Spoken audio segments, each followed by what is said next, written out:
ನಮಸ್ಕಾರ friends, please ಚಾನಲ್ನ subscribe ಮಾಡ್ಕೊಂಡು ನೋಡಿ, ಹಾಗೆ ಲೈಕ್ ಕೂಡ ಮಾಡಿ. ಆಸೆ ಧಾರಾವಾಹಿಯ ಇವತ್ತಿನ ಸಂಚಿಕೆಯಲ್ಲಿ ಏನಾಗುತ್ತೆ ಅಂತ ನೋಡೋಣ ಬನ್ನಿ.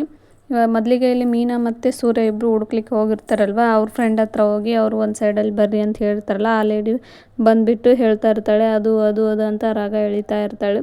ಆಗ ಮೀನಾ, ನೋಡಿ ನೀವು ನಿಮ್ಗೇನು ಗೊತ್ತು ಅದಷ್ಟು ಸತ್ಯನೂ ನೀವು ಹೇಳ್ದೆ ಹೋದರೆ ಸಾರು ತುಂಬ ಸ್ಟ್ರಿಕ್ಟು ನೋಡಿ ಅಂತ ಹೇಳಿಬಿಟ್ಟು ಸೂರ್ಯನ ಬಗ್ಗೆ ಹೇಳ್ತಾ ಇರ್ತಾಳೆ. ಆಗ ಅವಳು ಎದುರ್ಕೊಂಡು, ಹೌದು ಅವಳು ಲವ್ ಮಾಡೋದೇನು ನಿಜ ಅಂತ ಹೇಳಿಬಿಟ್ಟು ಹೇಳಿದರು, ಆದರೆ ಮುಂದೆ ಏನು ನನಗೆ ಗೊತ್ತಿಲ್ಲ ಅಂತ ಹೇಳ್ತಾಳೆ. ಆಗ ಸೂರ್ಯ, ನಮಗೆ ಬಂದ ಮಾಹಿತಿ ಪ್ರಕಾರ ನೀವೇ ಅವರಿಬ್ಬರನ್ನ ಒಂದು ಮಾಡಿದ್ದೀರಿ ಅಂತ ಹೇಳಿದರು ಅಂತ ಹೇಳಿದಾಗ, ಅಯ್ಯೋ ಇಲ್ಲ ಇಲ್ಲ ಸರ್, ನೋಡಿ ಸೀದಾ ಹೇಳೋಂಗಿದೆ ಹೇಳಿ, ಇಲ್ಲಾಂದ್ರೆ ಕಾನ್ಸ್ಟೇಬಲ್ ಇವಳನ್ನ ಅರೆಸ್ಟ್ ಮಾಡಿ ಅಂತ ಹೇಳಿಬಿಟ್ಟು ಸೂರ್ಯ ಮೀನನ್ಗೆ ಹೇಳ್ತಾನೆ. ಆಗ ಇಲ್ಲ ಇಲ್ಲ ಎಲ್ಲ ಹೇಳ್ತೀನಿ ಅಂತ ಹೇಳ್ಬಿಟ್ಟು ಹೇಳ್ತಾರೆ. ಇಲ್ಲ ಅವರು ಹೋಗಿದ್ದೇನೋ ನಿಜ, ಅವನ ಹುಡುಗನ ಹೆಸರು ಮೋಹನ್ ಅಂತ ಹೇಳ್ಬಿಟ್ಟು ಇಲ್ಲೇ ಕಂಪ್ನಿಯಲ್ಲಿ ಮ್ಯಾನೇಜರ್ ಆಗಿದ್ದಾನೆ. ಆಗಾಗ ಡಾಕ್ಟ್ರನ್ನ ಮೀಟ್ ಮಾಡೋಕ್ಕೆ ಬರ್ತಿದ್ದ, ಆಗ ನಮ್ಮ ಶಾಪ್ಗೂ ಬಂದು ಹೋಗ್ತಿದ್ದೆ, ಅವಾಗ ಇವರಿಬ್ಬರು ಈ ರೀತಿ ಲವ್ ಮಾಡಿದ್ದು ಅಂತ ಹೇಳ್ಬಿಟ್ಟು ಹೇಳ್ತಾಳೆ. ಆಯಿತು, ಈಗ ಭವಾನಿ ಎಲ್ಲಿ ಅಂತ ಹೇಳ್ಬಿಟ್ಟು ಸೂರ್ಯ ಕೇಳಿದಾಗ, ಭವಾನಿನ ಎಲ್ಲಿ ಅಂತ ಗೊತ್ತಿಲ್ಲ ಅಂದರೆ, ನಿಜ ಹೇಳ್ತಿರೋ ಇಲ್ವೋ ಅಂತ ಹೇಳ್ಬಿಟ್ಟು ಮತ್ತೆ ಇದನ್ನು ಮಾಡ್ತಾನೆ. ಆಗ ಮತ್ತೆ ಇಲ್ಲ ಹೇಳ್ತೀನಿ ಅಂತ ಹೇಳ್ಬಿಟ್ಟು ಹೇಳ್ತಾರೆ. ಅವ್ರೀಗ ಯಲಹಂಕದಲ್ಲಿ ಅವ್ರ ಫ್ರೆಂಡ್ ಮನೆಯಲ್ಲಿದ್ದಾರೆ, ಭವಾನಿ ಅವ್ರ ಫ್ರೆಂಡ್ ಮನೆಯಲ್ಲಿ ಅವ್ರು ಇರೋದು ಅಂತ ಹೇಳ್ತಾರೆ. ಆದರೆ ಅವರಿಬ್ಬರು ಇನ್ನೂ ಮದುವೆ ಆಗಿಲ್ಲ, ಮತ್ತು ಯಾಕೆ ಓಡೋಗಿರೋದು ಅಂತ ಹೇಳ್ಬಿಟ್ಟು ಸೂರ್ಯ ಮೀನ ಕೇಳಿದಾಗ, ಇಲ್ಲ ಅವರು ಒಂದು 2-3 ದಿನ ಅವ್ರ ಅಪ್ಪ ಅಮ್ಮನ ಕಣ್ಣಿಗೆ ಕಾಣದೇ ಇದ್ದರೆ ಅವರೇ ಕರ್ಕೊಂಡು ಬಂದು ಮದುವೆ ಮಾಡ್ತಾರೆ ಅನ್ನೋದಕ್ಕೋಸ್ಕರ ಈ ರೀತಿ ಪ್ಲ್ಯಾನ್ ಮಾಡಿದ್ದಾರೆ. ಅವರು ಮದುವೆ ಆಗಿಲ್ಲ, ಒಂದು ಫ್ರೆಂಡ್ ಮನೆಯಲ್ಲೇ ಅವ್ರು ಇರೋದು ಅಂತ ಹೇಳಿಬಿಟ್ಟು ಇಷ್ಟು ಹೇಳಿ ಮಾಹಿತಿನ ಆ ಹುಡುಗಿ ಹೋಗ್ಬಿಡ್ತಾಳೆ. ಅಲ್ಲಿಂದ ಓಹೋ ಇದಾ ಅಂತ ಹೇಳಿಬಿಟ್ಟು ಸೀದಾ ಮತ್ತು ಕೇಶವ ಅಂಕಲ್ ಮನೆಗೆ ಸೂರ್ಯ ಮತ್ತು ಮೀನಾ ಇಬ್ಬರು ಬರ್ತಾರೆ. ಆಗ ನಡೆದಿರೋ ವಿಷಯನೆಲ್ಲ ಹೇಳ್ತಾಳೆ. ಅಷ್ಟರಲ್ಲಿ ಕೇಶವ ಅಂಕಲ್ ಅವ್ರ ಹೆಂಡ್ತಿಗೆ ಬೈತಾ ಇರ್ತಾನೆ, ಎಲ್ಲ ಗೊತ್ತಿದ್ರು ನನ್ನ ಹತ್ರ ಯಾಕೆ ಮುಚ್ಚಿಟ್ಟೆ, ನೀ ಮನೆಯೊಳಗೆ ನೀನು ಹಿಂಗೆ ಮಾಡಿದರೆ ನಾನು ಇನ್ಯಾರನ್ನೇ ನಂಬಲಿ, ನೀನೇ ನನ್ನ ತಲೆ ಮೇಲೆ ಕಲ್ಲು ಹಾಕ್ಬಿಟ್ಟಿಯಲ್ಲ ಕಣೆ ಅಂತ ಹೇಳಿಬಿಟ್ಟು ಬೈದು ಹೊಡ್ಲಿಕ್ಕೆ ಹೋಗ್ತಿರ್ತಾರೆ. ಅದೇ ಕರೆಕ್ಟ್ ಟೈಮಿಗೆ ಸೂರ್ಯ ಮತ್ತು ಮೀನಾ ಇಬ್ಬರು ಕೂಡ ಎಂಟ್ರಿ ಕೊಡ್ತಾರೆ. ಏನು ಅಂಕಲ್ ನೀವು ಈ ರೀತಿ ಮಾಡ್ತಾಯಿದ್ದೀರಾ, ಅಷ್ಟು ದೂರದಲ್ಲಿ ಸೌಂಡ್ ಕೇಳ್ತಾ ಇದೆ, ಇಷ್ಟೊಂದು ಬೈತಾ ಇದ್ದೀರಾ ಅಂತ ಹೇಳ್ಬಿಟ್ಟು ಸೂರ್ಯ ಅಂಕಲಿಗೆ ತಡೀತಾರೆ. ಆಗ ಮೀನಾ ಕೂಡ ಹೋಗಿ ಆಂಟಿಗೆ ಸಮಾಧಾನ ಮಾಡಿಬಿಟ್ಟು ಹೇಳ್ತಾಳೆ. ಆಗ ಇಲ್ಲಮ್ಮ ಇವಳು ನನ್ನ ಮೊಟ್ಟೆ ಉರಿಸ್ತಾ ಇದ್ದಾಳೆ ಅಂತ ಹೇಳ್ಬಿಟ್ಟು ತುಂಬಾ ಅಳ್ತಿರ್ತಾಳೆ. ಆಗ ಸೂರ್ಯ ಹೇಳ್ತಾನೆ, ಅಂಕಲ್ ಆಂಟಿ ನೀವು ಅಳಬೇಡಿ, ಯಾಕೆ ಅಳ್ತೀರಾ, ನಿಮ್ದೇನು ತಪ್ಪಿಲ್ಲ, ಭವಾನಿ ಎಲ್ಲಿದ್ದಾಳೆ ಅಂತ ನಮಗೂ ಸಿಕ್ಕಿದ್ದಾಳೆ ಅಂತ ಹೇಳ್ಬಿಟ್ಟು ಹೇಳ್ತಾರೆ. ಹೌದಾ, ಎಲ್ಲಿದ್ದಾಳಪ್ಪ ಅವಳು, ಜುಟ್ಟು ಹಿಡ್ಕೊಂಡು ಕರ್ಕೊಂಬರ್ಬೇಕಿಲ್ಲ ಅಂತ ಹೇಳ್ಬಿಟ್ಟು ಅವರಮ್ಮ ಹೇಳ್ತಾರೆ. ಜುಟ್ಟು ಹಿಡ್ಕೊಳೋ ಅಷ್ಟು ತಪ್ಪ ಅವಳೇನಂಟಿ ಮಾಡಿದ್ದಾಳೆ, ಅವಳೆಲ್ಲ ವಿಷಯನೂ ಹೇಳಿದಾಳಲ್ವಾ, ಅವಳೇನು ಹೋಗಿ ತಪ್ಪೇನು ಮಾಡಿಲ್ಲ, ಅಲ್ಲಿ ಹೋಗಿ 10 ಜನರು ವಾಸವಿರುವ ಮನೆಯಲ್ಲೇ ಅವ್ರು ಇದ್ದಾರೆ, ಇನ್ನೂ ಮದುವೆ ಆಗಿಲ್ಲ, ಅವರು ನಿಮ್ಮ ಹತ್ರ ಮೂಲಕನೇ ಮದುವೆ ಆಗಬೇಕಂತೇಳಿ ಈ ರೀತಿ ಪ್ಲ್ಯಾನ್ ಮಾಡಿದ್ದಾರೆ ಅಷ್ಟೇ, ಅವ್ರಿನ್ನೂ ಮದುವೆ ಆಗಿಲ್ಲ ಅಂತೇಳ್ಬಿಟ್ಟು ಸೂರ್ಯ ಹೇಳ್ತಾನೆ. ಹೌದಾ ಅಂತ ಹೇಳ್ಬಿಟ್ಟು ಆಗ ಸೂರ್ಯ ಭವಾನಿನ ಕರೀತಾನೆ. ಅವಳು, ನಾನು ಹೇಗೆ ಬರಲಿ ಅಣ್ಣ, ನನಗೆ ತುಂಬಾ ಭಯ ಆಗ್ತಿದೆ ಅಂತ ಹೇಳ್ಬಿಟ್ಟು ಹೇಳ್ತಾ ಇರ್ತಾಳೆ. ಆಗ ಓಡೋಗುವಾಗ ಇರಲಿಲ್ಲ, ಈಗ ಭಯ ಆಗ್ತಿದೆ ನಮ್ಮ, ಸುಮ್ಮನೆ ಬಾ ಅಂತ ಹೇಳ್ಬಿಟ್ಟು ಹೇಳ್ತಾ ಇರ್ತಾರೆ. ಯಾವ ಮುಖ ಇಟ್ಕೊಂಡು ಬರಲಿ ಅಣ್ಣ, ಅಪ್ಪನ ಹತ್ರ ನನಗೆ ತುಂಬ ಭಯ ಆಗ್ತಿದೆ ಅಂತೆ, ಈಗಿರೋ ಫೇಸ್ನೇ ಇಟ್ಕೊಂಡು ಬಾರಮ್ಮ, ಅದಕ್ಕಿಂತ ಮುಖಕ್ಕೆ ಬಟ್ಟೆ ಕಟ್ಕೊಂಡು ಬರ್ತೀಯ ಅಂತ ಹೇಳ್ಬಿಟ್ಟು ಬೈತಾ ಇರ್ತಾನೆ. ಆಗ ಮೀನಾ ಕೂಡ, ರೀ ಸುಮ್ಮನೆ ಇರ್ರಿ ನೀವು ಅಂತ ಹೇಳ್ಬಿಟ್ಟು ಹೇಳ್ತಾ ಇರ್ತಾಳೆ. ಆಗ ಒಳಗೆ ಕರ್ಕೊಂಡು ಬರ್ತಾರೆ. ಬಂದ ತಕ್ಷಣವೇ ಅವ್ರ ಅಮ್ಮಗೆ ತುಂಬಾ ಕೋಪ ಬಂದು ಹೊಡೆದು ಬಡಿದು ಅಳೋದಕ್ಕೆ ಸ್ಟಾರ್ಟ್ ಮಾಡ್ತಾ ಇರ್ತಾರೆ. ಆಗ ಸೂರ್ಯ ಮೀನಾ ಇಬ್ಬರು ಕೂಡ ತಡೆದ್ಬಿಟ್ಟು, ಆಂಟಿ ಹಾಗೆಲ್ಲ ಮಾಡಬೇಡಿ, ಹೊಡಿಬೇಡಿ ಅಂತೇಳ್ಬಿಟ್ಟು ತಡೆದಿರ್ತಾರೆ. ಇವ್ರನ್ನೆಲ್ಲ ಸಮಾಧಾನ ಮಾಡಿಬಿಟ್ಟು ಭವಾನಿನ ಮನೆಗೆ ಬಿಟ್ಟು ಸೂರ್ಯ ಮೀನಾ ಮತ್ತೆ ಹೊರಗಡೆ ಬಂದು ಹುಡುಗನ ಮನೆಗೆ ಹೋಗೋಣ ಅಂತ ಹೇಳ್ಬಿಟ್ಟು ಮಾತಾಡಿಕೊಂಡು ಹುಡುಗನ ಮನೆಗೆ ಹೋಗ್ತಾರೆ. ಅಷ್ಟರಲ್ಲಿ ಈ ಕಡೆ ಮೇಕೆ ಮಂಜಣ್ಣ ಅವ್ರ ತಂಗಿ ಅಲ್ವಾ, ಅವ್ರ ತಂಗಿ ಮಗನೇ ಈ ಮೋಹನ್ ಅಂತ ಹೇಳ್ಬಿಟ್ಟು ಹೇಳ್ತಾರೆ. ಇವ್ರಿಗೂ ಕೂಡ ಸಮಾಧಾನ ಮಾಡ್ತಾರೆ. ನೀವು ಆವಾಗಲೇ ಆ ಹುಡುಗಿನ ಒಪ್ಕೊಂಡಿದ್ರೆ ಚೆನ್ನಾಗಿರ್ತಿತ್ತಲ್ವ ಅಂತ ಹೇಳ್ಬಿಟ್ಟು ಮೇಕೆ ಮಂಜಣ್ಣ ಅವ್ರದ್ದಿಗೆಲ್ಲ ಬೈದ್ಬಿಟ್ಟು ಬುದ್ಧಿ ಹೇಳ್ತಾ ಇರ್ತಾನೆ. ಈಗೇನು ಅವ್ರ ಮನೆಗೆ ಹೋಗಿ ನಾನೆಲ್ಲ ನೋಡ್ಕೊಂಡು ಬರ್ತೀನಿ, ಅವ್ರ ಬಗ್ಗೆ ಏನಾದರೂ ಅಡ್ರೆಸ್ ಗೊತ್ತಾ ಅಂತ ಹೇಳ್ಬಿಟ್ಟು ಮೇಕೆ ಮಂಜಣ್ಣ ಕೇಳ್ತಾನೆ. ಅವರು ಆ ಹುಡುಗಿ ಹೆಸರು ಅದೇನೋ ಇತ್ತು, ಭವಾನಿ ಅಂತ ಹೇಳಿಬಿಟ್ಟು ಅಣ್ಣ ಅಂತ ಹೇಳಿ, ಮತ್ತೇನು ಗೊತ್ತಮ್ಮ, ಅವರಪ್ಪ ಏನೋ ರೈಲ್ವೆ ಸ್ಟೇಷನ್ನಲ್ಲಿ ಇರಬೇಕು, ಈಗ ರಿಟೈರ್ಮೆಂಟ್ ಆಗಿದ್ದಾರೆ ಅಂತ ಹೇಳ್ಬಿಟ್ಟು ಹೇಳ್ತಾರೆ. ಇಷ್ಟೆಲ್ಲ ಮಾಹಿತಿ ಗೊತ್ತಾದ ಮೇಲೆ ನೀವೇ ತಾನೇ ಅವ್ರಿಗೆ ಮದುವೆ ಮಾಡಿಬಿಡಿದ್ರೆ ಇಷ್ಟೆಲ್ಲ ಕಷ್ಟನೇ ಹಾಕಿದ್ದಿಲ್ಲ ಅಂತ ಹೇಳ್ಬಿಟ್ಟು ಹೇಳ್ತಾರೆ ಮೇಕೆ ಮಂಜಣ್ಣ. ಆಗ ಆಯಿತು ಅಂತ ಹೇಳ್ಬಿಟ್ಟು ನಾನೆಲ್ಲ ನೋಡ್ಕೊತೀನಿ, ಸುಮ್ಮನೆ ಅವ್ರನ್ನ ಇಲ್ಲಿ ಕರ್ಕೊಂಬರ್ತೀನಿ, ಎಲ್ಲ ಮದುವೆ ಮಾಡೋಣ ಅಂತ ಹೇಳ್ಬಿಟ್ಟು ಹೇಳ್ತಾರೆ. ಆಗ ಅವರು ಆಯಿತು ಬಾವ ಅಂತ ಹೇಳಿದಾಗ ಅವ್ರ ತಂಗಿ, ಅಣ್ಣ ನನ್ನ ಮಗನ ಹೇಗಾದರೂ ಮಾಡಿ ಮನೆಗೆ ಕರ್ಕೊಂಬ ಅಣ್ಣ ಅಂತ ಹೇಳ್ತಾರೆ. ಆಯಿತು ಬಿಡಮ್ಮ, ನಾನೆಲ್ಲ ನೋಡ್ಕೊತೀನಿ ಅಂತ ಹೇಳಿದ್ನೆಲ್ಲ ಅಂತ ಹೇಳ್ಬಿಟ್ಟು ಮೇಕೆ ಮಂಜಣ್ಣ ಹೇಳ್ತಾನೆ. ಅಲ್ಲಿಗೆ ಅವನು ಕೂಡ ನಾನು ಹುಡುಗಿ ಮನೆಗೆ ಹೋಗ್ಬಿಟ್ಟು ಅವ್ರು ಹೆಂಗೆ ಏನು ಎತ್ತ ಅಂತ ತಿಳ್ಕೊಂಡು ಬರ್ತೀನಿ ಅಂತ ಹೇಳಿಬಿಟ್ಟು ಹೋಗ್ತಾ ಇರ್ತಾನೆ. ಅಷ್ಟರಲ್ಲಿ ಮತ್ತು ಅದೇ ಮನೆಯಲ್ಲಿ ಅವರು ಇದೆಲ್ಲ ಮಾತಾಡ್ತಾ ಇರ್ತಾರೆ. ಆಗ ಅಲ್ಲಿಗೆ ಸೂರ್ಯ ಮೀನಾ ಕೂಡ ಎಂಟ್ರಿ ಕೊಡ್ತಾ ಇರ್ತಾರೆ ಒಳಗಡೆ. ಆಗ ಇವರು ಕೇಶವ ಅಂಕಲ್ ಮನೆಯಲ್ಲೇ ಇರ್ತಾರಲ್ವ, ಆಗ ಮೇಕೆ ಮಂಜಣ್ಣ ಕೂಡ ಅಲ್ಲಿಗೆ ಬಂದುಬಿಡ್ತಾನೆ. ಬಂದುಬಿಟ್ಟು ಗಾಡಿ ಇಳಿದ್ಬಿಟ್ಟು ಹೇಳ್ತಾನೆ, ಇವಾಗ ಅಯ್ಯೋ ಫಸ್ಟ್ ಟೈಮ್ ನಾವು ಬೀಗರ ಮನೆಗೆ ಬಂದಿದ್ವಿ ಮಾತಾಡಲಿಕ್ಕೆ, ಹಾಗೆ ಬರೀ ಕೈಯಲ್ಲೇ ಬಂದುಬಿಟ್ನಲ್ಲ ಅಂತ ಹೇಳ್ತಾರೆ. ಆಗ ಇನ್ನೊಬ್ಬನು ಮೇಕೆ ಮಂಜನ ಜೊತೆ, ಅಯ್ಯೋ ಇರಲಿ ಬರ್ರಿ, ನಾವು ಮಾತುಕತೆಗೆ ಮಾತಾಡೋಕ್ಕೆ ಬಂದಿದ್ವಲ್ಲ, ನೆಕ್ಸ್ಟ್ ಟೈಮ್ ಬಂದಾಗ ತೊಂದರೆ ಆಯಿತು ಅಂತ.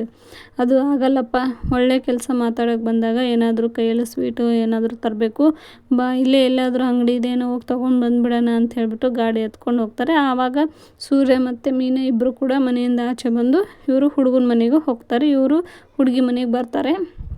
ಆವಾಗ ಅವರು ಸೂರ್ಯ ಮೀನಾ ಹುಡುಗನ ಮನೆಗೆ ಹೋಗಿ ಸರ್ ಸರ್ ಅಂತ ಹೇಳ್ತಾ ಕರಿತಾ ಇರ್ತಾರೆ. ಅವ್ರು ಜಲ್ದಿನೇ ಹೊರಗಡೆ ಬರಲ್ಲ. ಆಗ ಮೀನಾ ಕೂಡ ನೀನು ಒದ್ರಿ ಕಣೆ ಅಂತ ಹೇಳ್ತಾರೆ. ಆಗ ಮೇಡಮ್ ಅಂದಾಗ ಅವರು ಹುಡುಗನ ತಂದೆ ಹೊರಗೆ ಬರ್ತಾರೆ. ನಮಸ್ಕಾರಪ್ಪ ಅಂತ ಹೇಳ್ತಾರೆ. ನಮಸ್ಕಾರ, ನೀವು ಯಾರು ಅಂತ ಗೊತ್ತಾಗಲಿಲ್ಲಲ್ಲ ಅಂತ ಹೇಳಿದಾಗ ಆಗ ಸೂರ್ಯ ಹೇಳ್ತಾನೆ, ನಾವು ಮೋಹನ್ ಬಗ್ಗೆ ಮಾತಾಡೋಕ್ಕೆ ಬಂದಿದ್ವಿ ಅಂತ ಹೇಳ್ತಾರೆ. ಆಗ ಅವರು ಮೋಹನ್ ಮನೆಯಲ್ಲಿ ಇಲ್ಲಲ್ಲಪ್ಪ ಅಂತ, ಇಲ್ಲ ಸರ್ ನಾವು ನಿಮ್ಮ ಹತ್ರನೇ ಮಾತಾಡ್ಲಿಕ್ಕೆ ಬಂದಿದ್ವಿ ಅಂತ ಹೇಳಿಬಿಟ್ಟು ಅಂದಾಗ, ಮೋಹನ್ ಪ್ರೀತಿಸಿದ ಹುಡುಗಿದು ಭವಾನಿ ಅಲ್ವಾ, ನಾನು ಅವ್ರ ಅಣ್ಣ ಅಂತ ಹೇಳ್ಬಿಟ್ಟು ಹೇಳ್ತಾನೆ. ಓಹೋ ಈಗ ಸಮಾಧಾನ ಆಯಿತಾ, ನಮ್ಮ ಹೊಟ್ಟೆ ಉರ್ಸೋಕ್ಕೆ ಹಾಗೆ ಹೇಗೆ ಅಂತ ಹೇಳ್ಬಿಟ್ಟು ಅವ್ರ ಅಮ್ಮಗೆ ಸಿಟ್ಟು ಬಂದು ಬೈತಾ ಇರ್ತಾರೆ. ಆಗ ಅವರು ಕೂಡ ಈಗೇನಪ್ಪ ಅಂತೇಳಿ ಬೈತಾ ಇರ್ತಾರೆ.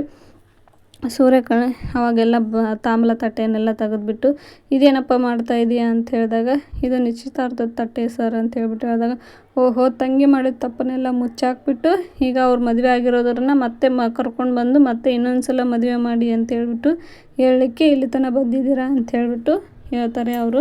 ಮೋಹನ್ ತಂದೆ, ಇಲ್ಲ ಸರ್ ಅವ್ರು ಯಾವ ತಪ್ಪು ಮಾಡಿಲ್ಲ, ಅವ್ರು ಇನ್ನೂ ಮದುವೆನೂ ಆಗಿಲ್ಲ, ಅವ್ರಿಗೆ ನಿಮಗೆ ತಿಳುವಳಿಕೆ ಬುದ್ಧಿ ಬರಲಿ ಅನ್ನೋದಕ್ಕೋಸ್ಕರ ಈ ರೀತಿ ಪ್ಲ್ಯಾನ್ ಮಾಡಿದ್ದಾರೆ, ಅವ್ರು ಇನ್ನೂ ಮದುವೆ ಆಗಿಲ್ಲ ಸರ್ ಅಂತ ಹೇಳ್ಬಿಟ್ಟು ಹೇಳ್ತಾರೆ. ನಮ್ಮ ಸಮ್ಮುಖದಲ್ಲಿ ಎಲ್ಲರ ಸಮ್ಮುಖದಲ್ಲಿ ಅವರು ಮದುವೆ ಆಗಬೇಕಂತೇಳಿ ಇದ್ದಾರೆ. 10 ಜನರು ವಾಸವಿರೋ ಒಂದು ಮನೆಯಲ್ಲಿದ್ದಾರೆ ಸರ್, ಅವರು ಇನ್ನೂ ಫ್ರೆಂಡ್ಸ್ ಆಗೇ ಇದ್ದಾರೆ, ಅವ್ರ ಮಧ್ಯೆ ಏನೂ ನಡೆದಿಲ್ಲ ಅಂತ ಹೇಳ್ಬಿಟ್ಟು ಸೂರ್ಯ ಹೇಳ್ತಾನೆ. ಆಗ ಅವ್ರು ಹೇಗೋ ಏನೋ ನಮ್ಗೆ ಗೊತ್ತಿಲ್ಲ ಅಂತ ಹೇಳ್ಬಿಟ್ಟು ಅವ್ರ ಬಗ್ಗೆ ಹೇಗೆ ತಿಳ್ಕೊಳೋದು ನಾವು ಅಂತ ಹೇಳ್ಬಿಟ್ಟು ಹುಡುಗನ ತಂದೆ ಹೇಳ್ತಾ ಇರ್ತಾನೆ. ಸರ್ ನಾವು ಅಣ್ಣ ಅಂದರೆ ಅವ್ರ ಅಣ್ಣ ಅಲ್ಲ, ಅವರು ರಂಗನಾಥ್ ಅಂತ ಅವ್ರ ಫ್ರೆಂಡ್ ಇದ್ದಾರೆ, ಅವ್ರ ಮಗ ನಾವು, ನಮ್ಗೆ ಅಂಕಲ್, ನಾವು ಚಿಕ್ಕ ವಯಸ್ಸಲಿಂದ ಅವ್ರನ್ನೆಲ್ಲ ನೋಡ್ಕೊತ ಬಂದೀವಿ, ತುಂಬ ಚೆನ್ನಾಗಿದ್ದಾರೆ, ಎಲ್ಲ ಮಕ್ಕಳು ಕೂಡ ಚೆನ್ನಾಗಿ ಬಯಸಿ ತುಂಬ ಒಳ್ಳೆಯವರು ಸರ್ ಅವರು ಅಂತ ಹೇಳ್ಬಿಡ್ತಾರೆ. ಅವ್ರನ್ನ ನಾನು ಅಣ್ಣನ ಥರ ಆಗಿ ಬಂದಿದ್ದೀನಿ ಹೊರತು ಅವ್ರ ಸ್ವಂತ ಅಣ್ಣ ಅಲ್ಲ ಅಂತ ಹೇಳ್ಬಿಟ್ಟು ಹೇಳಿದಾಗ ಅವ್ರಿಗೆಲ್ಲರಿಗೂ ಇಬ್ರಿಗೂ ಒಂಥರ ಖುಷಿ ಅನಿಸುತ್ತೆ. ಅವ್ರ ಬಗ್ಗೆ ಇವರು ಈ ರೀತಿ ಹೊಗಳ್ತಾ ಇದ್ದಾರೆ ಅಥವಾ ಅಂತಂದರೆ ಅವರು ಒಳ್ಳೆಯವರೇ ಇರಬೇಕು ಅಂಥೇಳಿ ಅನಿಸುತ್ತೆ. ಆಗ ಮೋಹನ್ ತಂದೆ ಅವ್ರ ತಾಯಿ ಕೇಳ್ತಾನೆ, ಏನು ಕಣೆ ನೀನೇನು ಹೇಳ್ತೀಯ ಅಂತ ಹೇಳ್ಬಿಟ್ಟು, ಆಯಿತು ಇವ್ರ ಮಾತೆಲ್ಲ ಕೇಳ್ತಾ ಇದ್ದರೆ ಏನೋ ಒಂಥರ ಸಮಾಧಾನ ಆಗ್ತಿದೆ ಅಂತ ಹೇಳ್ಬಿಟ್ಟು ಹೇಳಿದಾಗ ಅಲ್ಲಿಗೆ ಮೇಕೆ ಮಂಜಣ್ಣ ಕೂಡ ಹುಡುಗಿ ಮನೆಗೆ ಹೋಗಿ ಅವ್ರನ್ನೆಲ್ಲ ವಿಚಾರಿಸಿರ್ತಾನಲ್ವ. ಅದೇ ಟೈಮಿಗೆ ಇನ್ನು ಸೂರ್ಯ ಮೀನಾ ಹುಡುಗನ ಮನೆಯಲ್ಲೇ ಇರ್ತಾರೆ. ಅದೇ ಟೈಮಿಗೆ ಅವ್ರಿಗೆ ಫೋನ್ ಹಚ್ಚಿ, ಏನಪ್ಪ ನಾನು ಇಲ್ಲಿ ಬಂದಿದ್ದೀನಿ, ಎಲ್ಲ ಚೆನ್ನಾಗಿದ್ದಾರೆ ಕಣೋ, ನೀವೇ ಹುಡುಕಿದ್ರು ಇಂಥ ಬೀಗರು ನಿಮಗೆ ಸಿಗೋಂಗಿಲ್ಲ, ಸುಮ್ಮನೆ ಕಣ್ಮುಚ್ಚಿ ಒಪ್ಕೊಳ್ಳಿ ಅಂತ ಹೇಳ್ಬಿಟ್ಟು ಫೋನ್ ಹಚ್ಚಿ ಹೇಳ್ತಾ ಇರ್ತಾನೆ ಮೇಕೆ ಮಂಜಣ್ಣ. ಆಗ ಅದನ್ನೆಲ್ಲ ಕೇಳಿಬಿಟ್ಟು ತುಂಬಾ ಖುಷಿಯಾಗುತ್ತೆ. ಅವ್ರು ಭವಾನಿ ಅವ್ರ ಅಣ್ಣ ಅಂದ್ಕೊಂಡ್ಬಿಟ್ಟು ಇಲ್ಲಿ ಮನೆಗೆ ಬಂದಿದ್ದಾರೆ, ಅವರು ಕೂಡ ನಿನ್ನಾಗೆ ಹೇಳ್ತಿದ್ದಾರೆ ಭಾವ ಅಂತ ಹೇಳ್ತಾರೆ. ಸರಿ ಹಾಗಾದರೆ ಒಪ್ಕೊಂಡು ಬಿಡು, ಆಯಿತು ಭಾವ ಒಪ್ಕೊಂಡು ಮದುವೆ ಮಾಡಿಬಿಡೋಣ ಅಂತ ಹೇಳ್ಬಿಟ್ಟು ಹೇಳಿದಾಗ ಸೂರ್ಯನಿಗೆ ತುಂಬ ಖುಷಿಯಾಗಿ ಕುಣಿತಾ ಇರ್ತಾನೆ. ಆಗ ಮೀನಾ, ಸುಮ್ಮನೆ ಇರ್ರಿ, ಡೀಸೆಂಟಾಗಿ ನಿಂದಿರ್ರಿ ಒಂದಿಷ್ಟು ಅಂತ ಹೇಳ್ಬಿಟ್ಟು ಬೈತಾ ಇರ್ತಾರೆ. ಆಯ್ತು ಅಂತ ಹೇಳ್ತಾರೆ. ಆಗ ಫೋನ್ ಕಟ್ ಮಾಡಿಬಿಟ್ಟು ಆಗ ಮತ್ತೆ ಮೋಹನ್ ತಂದೆ ಅವ್ರ ತಾಯಿ ಕೇಳ್ತಾನೆ, ಆಯಿತು ರೀ ಸರಿ, ಇವ್ರ ಮಾತು ಕೇಳಿದರೆ ನನಗೂ ಏನೋ ಒಂಥರ ಸಮಾಧಾನ, ಒಳ್ಳೆಯವ್ರು ಅನಿಸ್ತಾರೆ, ಮದುವೆಗೆ ಒಪ್ಕೊಂಬಿಡೋಣ ಅಂತ ಹೇಳ್ಬಿಟ್ಟು ಹೇಳ್ತಾರೆ. ಆಗ ಸೂರ್ಯ ಮೀನಾ, ಹಾಗಾದರೆ ಈ ನಿಶ್ಚಿತಾರ್ಥದ ತಾಂಬೂಲನ ನೀವು ತೊಗೊಂಡ್ಬಿಡಿ ಅಂತ ಹೇಳ್ಬಿಟ್ಟು ಹೇಳಿದಾಗ, ಆದರೂ ನಮ್ಮ ತಪ್ಪೆಲ್ಲ ನೀವು ಹೊಟ್ಟೆಗೆ ಹಾಕ್ಕೋಬೇಕು, ದೊಡ್ಡವರು ದೊಡ್ಡವ್ರಿಗೆ ಕೊಡಬೇಕು, ಆದರೆ ನಾವು ಇಲ್ಲಿ ಚಿಕ್ಕವರು ದೊಡ್ಡವ್ರ ಕೈಗೆ ಕೊಡ್ತಾಯಿದ್ದೀವಿ, ಕ್ಷಮೆ ಇರಲಿ ಅಂತ ಹೇಳ್ಬಿಟ್ಟು ಸೂರ್ಯ ಕೇಳ್ತಾ ಇರ್ತಾನೆ. ಆಗ ಅವರು ಮೋಹನ್ ತಂದೆ ತಾಯಿ, ಅಯ್ಯೋ ಹಾಗೇನಿಲ್ಲಪ್ಪ, ನಿಮ್ಮ ದೊಡ್ಡ ಮನಸ್ಸು ಅಂತೇಳಿ ತುಂಬಾ ಮೀನಾ ಮತ್ತು ಸೂರ್ಯನಿಗೆ ಹೊಗಳ್ತಾರೆ. ನೀವಿಬ್ಬರು ಗಂಡ ಹೆಂಡತಿ 100 ಕಾಲ ಚೆನ್ನಾಗಿರಿ ಅಂತ ಹೇಳ್ಬಿಟ್ಟು ಕೂಡ ಆಶೀರ್ವಾದ ಮಾಡ್ತಾರೆ. ಆಗ ಮೀನಾ ಕೂಡ ಥ್ಯಾಂಕ್ಸ್ ಆಂಟಿ ಅಂತ ಹೇಳ್ಬಿಟ್ಟು ಹೇಳಿ ಅಲ್ಲಿಂದ ಹೊರಟು ಬರ್ತಾರೆ. ಈ ಕಡೆ ಡ್ಯಾನ್ಸ್ ಕ್ಲಾಸಲ್ಲಿ ಶಾಂತಿ ಡ್ಯಾನ್ಸ್ ಹೇಳ್ಕೊಡ್ತಾ ಇರ್ತಾಳೆ. ಹಾಗೆ ಹೇಳ್ಕೊಡ್ತಿರುವಾಗ ಅಲ್ಲಿಗೆ ವಿಶಾಲಾಕ್ಷಿ ಕೂಡ ಎಂಟ್ರಿ ಕೊಟ್ಟು ಬಂದು ಸೀದಾ ಸೋಫಾ ಮೇಲೆ, ಆವಾಗ ಕಸ್ತೂರಿ ನೋಡ್ತಾಳೆ, ನೀವಾ ಬನ್ನಿ ಒಳಗಡೆ ಅಂತ ಹೇಳ್ಬಿಟ್ಟು ಕರಿತಾಳೆ. ವಿಶಾಲಾಕ್ಷಿ ಸೀದಾ ಬಂದು ಸೋಫಾ ಮೇಲೇ ಕುಂದಿರ್ತಾಳೆ. ಆಗ ಶಾಂತಿ ಸ್ಟೆಪ್ ಹೇಳ್ಕೊಟ್ಟು ಅವಳು ಈ ಕಡೆ ಹಾಲಿಗೆ ಬರ್ತಾ ಇರ್ತಾಳೆ. ಆಗ ಕಸ್ತೂರಿ ಹೇಳ್ತಾಳೆ, ವಿಶಾಲಾಕ್ಷಿ ಅವರೇ ಮಾಸ್ಟರ್ ಬಂದರು ಅಂತ ಹೇಳ್ಬಿಟ್ಟು. ಓ ಹೌದಾ, ಬರಲಿ ಬಿಡಿ, ಅವರೇ ತಾನೇ ಟೀಚರು, ಬರಬೇಕು ಮತ್ತೆ ಅಂತ ಹೇಳ್ಬಿಟ್ಟು ಹೇಳ್ತಾಳೆ.